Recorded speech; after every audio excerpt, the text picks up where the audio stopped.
Assalomu alaykum, hurmatli televizor ko'ruvchilar. Dunyo Uyg'ur qurultiyi tarafidan Amerikaning poytaxti Washington ta'sis qilingan Sharq Turkiston Uyg'ur televizoriga xush keldinglar. Men program vaqtliq riyosatchisi Nurmuhammad Musabay. 1949-yili Xitoy tajovuzlari vatanimiz Sharq Turkistonni chet el kuchlarining hamkorlashi bilan besolgandan buyon xalqimizning tajovuzlarga qarshi kurashi hargiz to'xtab qolmadi. Batır Sharq Turkiston xalqi Xitoy tajovuzlariga qarshi kurashlarini har xil shaklda davomlashtirib keldi ham kelyapti. Xalqimizning bu kurashlari toki Sharq Turkiston Cumhuriyetimizni asli keltirguncha to'xtab qolmaydi. Bugun 5-fevral. Ana shundaq inqiloblarning biri bo'lgan G'ulji inqilobining 14 yillik xotir kuni. G'ulji inqilobi dunyoga va tajovuz Xitoyga Uyg'ur xalqining erkinlik, hurlik tashna orzusini tajovuzlarga qarshi tezlikmas ro'yini ifodaladi. Gerçi G'ulji inqilobida nurg'un ota-onalar o'zlarining suyimli farzandlaridan, nurg'un sabiy bolalar texi dada deyish fursatiga erisholmay o'zlarining ijodkor bo'lgan otalaridan, nurg'un qiz yigitlarimiz muhabbat visolga etmay turib so'yganlardan ayrilgan bo'lsa-mu, ammo bu botirlarimiz Uyg'ur tarixida xalqimizga ulgu bo'lgudek unutuluqsiz inqilobiy dostonlarni yaratdi. Bu inqilob yana Sodir Polvon, G'ani Botir, Nozigimdek qahramonlarni yetishtirdi. Bugün stüdyomuzga 5-fevral inqilobida ig'ir badal to'lagan oilalardan biri bo'lgan Zubayra Shamsiddin xonimni taklif qildik. Shundaqla 5-fevral inqilobida inqilobning oldi keynida G'uljida Xitoy javobgarlik idorasida xizmat qilgan G'ulji inqilobini yaqindan kuzatgan keyin chet elga chiqishga majbur bo'lib, hozir Kanadaning Montreal shahrida turayotgan Baxtiyor Shamsiddin bugun programmamizga bevosita qatnashyapti. Zubayda, yaxshimisiz? Stüdyomuzga xush keldingiz. Bugun o'zingiz bilasiz 5-fevral G'ulji inqilobining 14 yillik xotir kuni. Bu inqilobda nurg'un oilalar qurbon berdi. Shunda jiq qurbon bergan oilalarning birisiz. Sizning oilangizni jiq qurbon berdingiz. Siz shu vaqtda sizlarning hissiyotingiz qanday shu vaqt? Chunki shu voqea bo'lgan, chunki sizlar eng jiq qurbon bergan oilalarning birisi. Shu vaqtdagi shu 5-fevralning kushanchingiz, hissiyotingiz qanday? Emniyet etqanda bu 5-fevral vaqasida qurbon berganlar faqat bizning oila emas, nurg'unlagan Sharq Turkistondagi Uyg'urlarning bu G'uljidagilarning bunday etqanda uy esib, butun hammasining oilaga kelgan bu bir balay qazo bo'ldi. Yana bir tarafdan etqa vaqtda emniyatda bizning G'ulji xalqining, ya'ni G'ulji xalqi asos qilgan asosda birinchi qatam o'zininki haqiqatga bo'lgan ishonchi ham shundaqla ularning haq adolat talab qilib, erkinlik talab qilib özlerinki oy fikrini yani ko'nglini haqiqat qo'rqmagan holda Xitoy hukumatining oldida e'tiqodligini, shular dalaligini, ularning bir jasorat, qahramonligini ifodalaydi. Shuning uchun 5-fevral amaliyot etgan vaqtda u biz Uyg'urlarning tarixida oltin qalam bilan yozilgan bir o'chmas izlarni yaratgan bir qahramonlik kuni. Bunday aytganda bir Uyg'ur yoshlarining qahramonlik shajarasi deb atilgan bir kun deb qarsak bo'ldi menga. Men faxrlanman shu kunda şu adalet üçün, haq talab üçün o'zining qon to'kkan, shahid bo'lgan har bir qahramon, har bir Uyg'ur bolalari üçün bir faxr his qilman ham shularningki ruhiga chin yuragimdan duolar qilaman ham. Shuna o'xshash qahramonlarimizning yana yetilib chiqishini hech qachonda biz o'zimizning haq talab davosini to'xtatmasligimizni umid qilaman. Bugün Uyg'urlarning yosh bolalari shu chog'da qurbon berdi, chunki ular shu chog'da bo'lgan nohaqchiliklarga chidamadi. Xitoy yana bir tarafdan Uyg'urlarga nisbatan butun bir assimilyatsiya qilish, Uyg'urlarning bo'lmi yoshlarning ruhini, ularni bir ruhiy shijoatni yo'qotish uchun bir rezil siyosatlarni qo'llanadi. U qo'llangan siyosatlarning biri bo'lsa, Uyg'urlarning orasida, bu Uyg'ur yoshlarining orasida ularning axloqini buzish, ularni ichish, chekish bo'libmi çekimlik bilen şoğullanish bunday aytganda rag'batlantirdi Xitoy hukumati.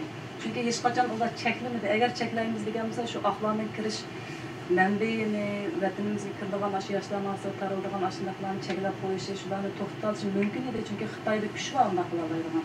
Bunda qimmat hukumat bor. Hukumat shuni mayli qo'yib berdi, chunki bunda o'yin tomoshaga, ichimlik chekimlikka, vayronchilikqa, shunda ishlar bilan, nashayan ishlar bilan shug'ullangan yoshlarni bundaqcha vaqtda ular qo'llab-quvvatladi. Uyg'urlarning shundaq bo'lib halok bo'lishini, tubda yo'qolishini, hammasining tub yurtisining qurishini ular bunday aytgan vaqtda targ'ib qildi, ham unga cho'ng keng tasha yo'l ochib berdi. Şu çağdaki şu fevral vakasının tüp mənbəyi kelib çıxışının nimisi şununla bo'lib atqan şu vəziyyətki bu ictimai qırğınçılıq, bunday aytqan siyasi qırğınçılıq, dini besim, şunun qarta axır çidimağan xalq, çidimağan yaşlar orundan dəst olub hökumət sən ma işini qılma. Bizə erkinlik bər, bizə həqiqət bər, çekiş mundaq yaman işlem qılğanlarını tosu. Biz öz vətənimizdə, öz yurtumuzda tinch, haqlı, paklıq bilan əsl Uyğur örf adətimiz, milli kimligimizni saqlab, Uyğurluğumuzda yaşashimizga yo'l qo'y degandek mana bir haqqoniy talablar ko'chaga chiqqanlar. Ularning qo'lida qo'ral yo'q. Yoki bir kichkin bir to'qmoqning sunuqi yo'q, hech qanday yo'q, bir quruq qo'l bunday chiqqan tinch ko'chaga chiqib o'zining haqqoniy talabini aytganlar bolalar. Qo'lida bir tal kaltakning sunuqi bo'lmagan yoshlarni qirdi. Bo'lji ko'chirimida aytgan qonun bilan shu chaqda. Buni biz gerçi bu ansak mı, qilsak mı, hammamizning qo'lida sizning yani boshqasining uyat urug' tuqqanlari bizning butun avlodimiz qurib tugab ketgani yo'q. Hammasi shu ishlarga shohid bo'lgan, o'z ko'zi bilan ko'rgan nurg'un odam bor hozirmi hayot. Demak ki bundaq bir ahvol ostida har qanday odam sizning beshingizga kaltak tegayversa, har qachon uni beshingizni yana egib yetavermaysiz. Onun qarşılık qilsiz. Bu insondagi tabiat, onun qarşılık qilsiz, qo'lingizdan kelgancha qanday kuch bo'lsa qilsiz. Mayli uçalarda Uyg'urlarning qo'lida qo'ral bo'lsin, bo'lmasin, ularda bir kuch bor, ularda bir qarşılık qilish desa, u narsa demasangiz haqiqat, chunki ularning qilayotgan da'vosi, ularning qilayotgan talbi, ularning aytayotgan so'zlarining hammasi haqiqat. İnson bir haqqoniyat uchun, bir durustlik uchun, bir mantiqliq bir ish uchun bir ish qildigan o'chog'da o'zida bir kuch bo'ldi, ishonch bo'ldi. Har qanday narsani qilishdan, har qanday bir ishni qilishdan yonmaydi ham qo'rqmaydi. Demakki shu chog'da nurg'un G'uljidagi Uyg'ur yosh bolalari shu ishni qildi. O'zining qarshiligini tinchlik bilan ifodaladi. Tinchlik bilan ifodalab bo'lgandan keyin uning Xitoy bostirgandan keyin bostirgan qarshi o'zining qo'ldan kelgan ishlarni qildi. Albatta xuddi siz baysiz so'ragan mening inimdek nurg'un bolalar o'zining qo'ldan kelgan qarshiligini qildi. Xitoy qoral bilan, miltiq bilan tanklar bilan ularni bostirgan vaqtida ular qo'lga chiqqan narsalar bilan ular qarshiladi. Buni hech qachon bu bir yomon ish deb qaramayman, chunki bu insondagi bir tabiiylik. Chunki shunday bir besimda albatta qarshilik bo'ladi. Qo'ldan kelgan qarshilikni qiladi. Mening enim ham shunday, mening kirmang enlarim.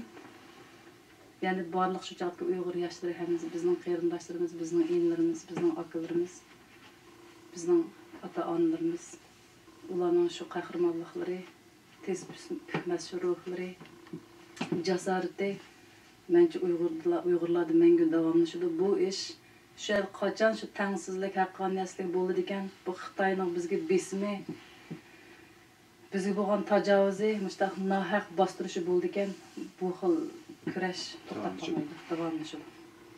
Ularning qilgan ishlarining hammasi hech qaysi Xitoyning qonunidan chiqib ketmagandi u chog'da. Esingizda bo'lishi kerak.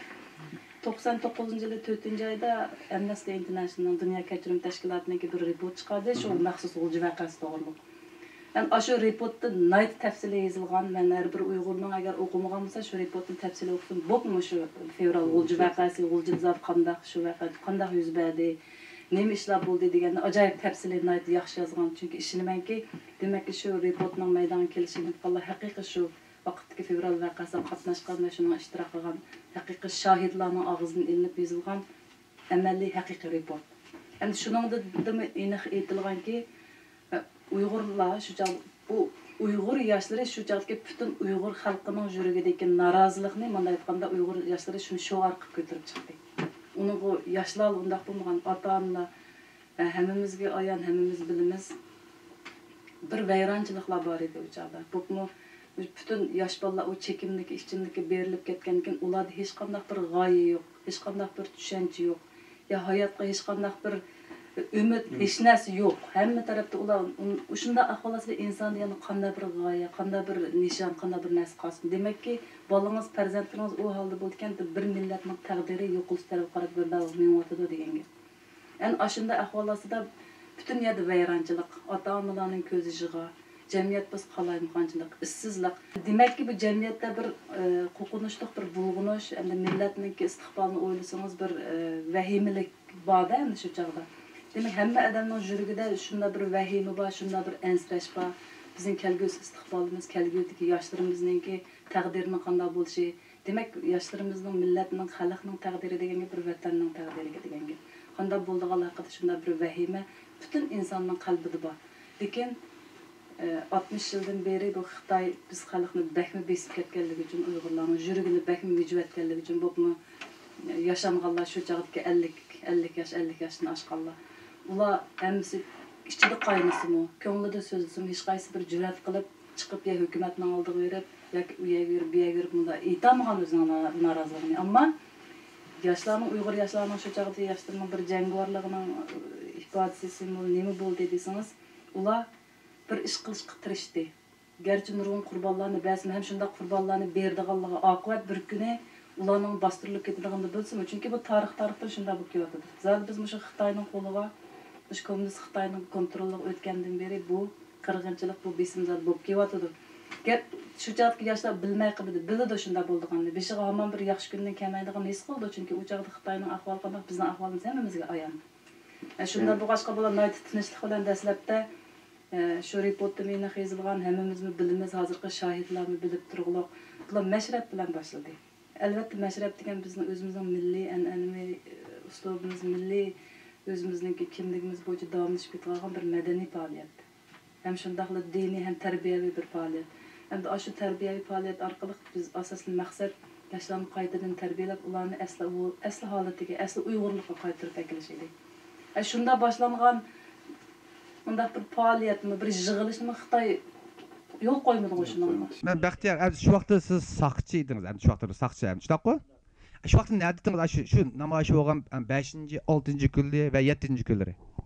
Biz hammamizni turmush javogan milliy saqchilarning hammamiz. Ya'ni turmada bo'lganda turmidagi jinoyatchiga qaraydigan qo'ymi yo sizlarni taqib bosib qo'yganmi? Ya'ni nazoratga. Bizni bu yerda bu namoyishchilar Uyg'ur bo'lganlikdan Uyg'ur saqchininkini biz saqchilar emas, sotninki taftishimizni so'roq qilishga kelgan shu vaqtda javoganti. Turmadan ichida. Sizlar shu vaqtda sizlar ko'chada emas, hammanglar shu turmada yag'anda so'roq qildigan kirib sizlarni so'lab qo'ydi, hisob sizlar so'roqliq. Hesapta sizlarmi so'loqliqda bunda hesapta? Asir chiqolmaysizlar, ha. Demakchi o'g'lim, shu bolalarning shu kun chunki biz jiq badal to'ldikda, Uyg'ur nurg'un ota-onalar farzandlardan ayrilib ketdi, nurg'un yosh bolalar ketdi. Ya'ni jamiyatda bo'lgan inkas bu xato qildi, bu to'g'ri emas dedimi yoki bu bolalar qilish tegishli bu shunday bir voqea bo'lish kerak edi. Chunki Xitoy mushinchilar bizni azoblab ketganda bundaq bir norozilikning bo'g'ini bu to'g'ri, bizga qurbonlar berildi, bizning bu bolalarimiz bir botirlik qildi deydimi? Albatta, shu xalqimizning men deb ketdim. 80-90% xalq bizningki shu bolalarimiz tarafda bo'ldi. Chunki nurg'un oilalarningki, ya'ni bu voqea chetilmagan oilalar yo'q bo'ldi ya'ni. Xitoy hukumatiningki bu qilganatkining eshib ketgani bir oiladan bir odam 5-fevral namoyishga qatnashgan bo'lsa, u oilaningki aksi, inisi butun urug' tuqqanini surishtirib, ularni olib borib so'lidi, so'roq qildi, oilasini nazarband qildi, uylarni kecha-kechalab askarlar berib oqtirdi, ya'ni mushunda qattiq muomalaga bir oilada kim bo'lib qolsa, birodar butun oila a'zolari buning qattiq muomalasiga uchradi. Ya'ni butun xalq bunday aytganda zarar ko'rdi asosan. Uning uchun xalqimiz, ya'ni asosan xalq bizningki shu namoyish qilgan bolalarimizning tarafda bo'ldi. Bularning chunki hammasining yurak parisi, hammasininki o'g'illari herkesmi xalq o'zininki bir millati qon to'kayotgan millat tarafda bo'lmay, qarshi uni ezayotgan bir hukumat tarafda bo'lmaydi. Ya'ni shu 5-fevralda umuman xalqninki ko'zi ichildi deyman, men uyqusi ichildi deb o'ylayman. Baxtiyor, yana bir savolim, G'ulji inqilobi meni anglashim faqat shu 5-fevral kuni bilan oxirlashmagan. Bu bir kunlik inqilobning ro'yi bilan bu inqilob G'ulji atrofida bir yildan ortiqroq davomlashgan. Ya'ni nurg'un to'qnashlar, qurolliq etishlar bo'lgan, nurg'un qahramonlarimiz paydo bo'lgan. Ya'ni Xitoyni xil darajada sarashib solgan. Siz bu vaqtda bir anlaganlaringiz bormi? Ha, Abduvali deb shu G'uljininki Yanudani turishlik bir bola, bu Abduvalilar buning hikoyani sal kangroq so'zlasak bo'ladi. Abduvalilar yangi yerda etishda yaralandi, yaralanib G'ulji shahriga kirganda butun yerda Abduvalini tutish uchun butun doktorxona, butun yerlarga Xitoy qamal qildi. Shu vaqtlarda biz kechqurun shu harakatlarda bo'lgan, ammo uni ya'ni bizning Uyg'ur millatimizning uyg'onligini deb tushunaman. Har bir ayın doktorxonasiningki doktori Ablat davolagan, keyin Ablat pashib qoldi. Pashib bu Erbil rayın tarafından qo'lga ilinib sotilindi. Bu Abduvali keyingi hisobda, ya'ni Baykulda bu Xitoy hukumat tarafından etib o'ldirildi. Etishda. Masalan, Tursun Muhammad hikoyasini desak, Tursun Muhammad bular ya'ni bir yig'in ichayotgan degan bir axborot bilan Tursun Muhammad bularninki turayotgan yeriga o'sha viloyat soqchininki Fangbovda to'plangan bostirish atriti bu yerga qo'rshab bordi ekan. Borgandan keyin bu yerda Tursun Muhammad boshqalarni qochirib etib o'zi yolg'iz etishdi. Bu bir qahramonlik hikoyasi Tursun Muhammadning. Bundan hammamiz bir ilhom olishimiz kerak. Tursun Muhammad o'zi yolg'iz 12 soat qo'lidagi bir tal avtomat bilan bu Xitoy askarlari bilan etishdi. Ya'ni atgan sahar 4 ta boshlangan bularninki etishishi 3 soat bir mezgillar bo'lganda Xitoy atgan bombalardan Tursun Muhammadning hatto bir qo'li uzilib ketgan. Uzilib ketganda qo'lini bog'lab turib bir qo'li bilan shundan keyin 4 kishi etishdi. Ağır tut olganda Xitoy hukumati buni Xitoy askarlari shu nim bilan zambirak bilan o'ldirdi buni. Ama Tursun Muhammad Xitoydan 4 Xitoyni o'ldirdi. 35dan ortiq 38 deb chiqqan keyin 38 da Xitoy askari eg'ir yaralandi. Ama bular o'lgan yaralangan Xitoy askarlarining hammasining badanda o'qitmaydigan kiyim bor. Shundaq turib, ya'ni 4 Xitoyni o'ldirilib 37 yaralandi. Buna o'xshash mesela Hammat'ınki hikayesi var. Hammat'ın ait kahramanlık bilen başkalarını qo'g'dab bu etishib bir yerda o'ldi. Buna o'xshash hareketler, yani 5. fevral vaqasidagi Türkistan G'o'lshaharda 99-yil hatta 2000-yilgacha G'o'lshahar tinchimaydi. Ular bir Ramazanның 17-kuni shu kashliga bir yerga yig'ilib o'tiribdi ekan, endi bizning bilishimizcha. Yig'ilib o'tirib shu kuni o'zaro so'zlashib, paranglashib, shundaq men bu vatqa vaqalar haqida men qilgandan shu bir adam chiqib qo'ygan Xitoyga. Ular maslahatlashib bir ish qilmoqchi edi. Qilgandan keyin mashina Xitoyning askarlari ularni qo'rshib olgan kelib. Qo'rshib olib shu dastlabda ular keyin shu qurolliq bir ishkisi kirib qolgan vaqtda ular işte bir usul bilan pan bilan shu 3 bola Xitoyning qurollarini qurolni tatib olgan. Qurolni demak Xitoy askarlaridan olgan. Xitoy askarlaridan qurolni ilib, ulardan tatib olib, undan keyin ular besib kirimiz degan vaqtda bular o'q chiqargan. O'q chiqargandan keyin ular etishib ketgan bular. Shu etishib ketib, xeyli uzun vaqt etish davomlashgan, chunki bu bir o'ylada bo'lgan kepak yuzda emas, xudiy yuzda bo'lgan. Shu yerda etishib ketgandan aslida bu bir mundaq bir qo'raning ichidagi bir tuvandagi bir kichik uyda, o yuqoridagi uyda shu bo'lgan vaqadagi shohid shu uyning bir bolasini shahid etib ketibdi. Endi shuning ota-onasi hammasi boyga oilada. Endi uzun vaqt etishib ketgandan keyin endi Xitoylar o'ylabdiki, bularning hammasi qirilib o'ldi deb shu Xitoyning shu vaqtda yaqindan shu mezgil vaqtda bir yaqin patarda shu nimadan chiqqan, ishkirdan chiqqan maxsus bir general var ekan. Uyg'urlarni bostirish uchun qilgan bir qo'mondan chiqqan ekan. O qo'mondonni nihoyat faxr bilan biz bularni tip yıldızdan qimir pamisini o'ldirib atdik deb o'z qo'li bilan tirq qog'imizni qo'limiz tutib kirmagan deb nihoyat men bilan kiribdi u Xitoy bir yo'g'on egiz Xitoymish. Shu chaqda amaliyot etgan vaqtda u yerdagi bolalarning hech qaysi shu birisi o'q tegib o'lib ketibdi. Hamid shu chaq techaman shu yerdan qochib chiqib ketib, Olmato'ga chiqib ketibdi ekan shu chaqda. Keyin uni qozoqdan qaytirib o'ldiribdi. Ama şu etişte Hamid onkin yan bir bola ularni techaman qochirib etib, u yerda nim qilib Hamid o'zi yolg'iz qolibdi ekan. Qolgandan general kiribdi ashta. Bu qolgan qatqanlarni yig'ishtirib men tirq qolganni qo'lim bilan tutib ketmay deb. Kirgan vaqtda shu qandaq bir nim qilgan ekat bilan bu shu o'zining qurol bilan mingisiga etib o'ldirib tashladi. Demak o'zining quroli o'zining quroli bilan o'zining shu generalnikini o'ldirib atgandan keyin u boshqalar hammasi sarasimga vahimaga tushib ketib, shuning bilan nurg'un shu butun o'qni xuddi bir osmondan tushgan yomg'irdak yog'dirib etibdi uni. Ashta qilib ketdi.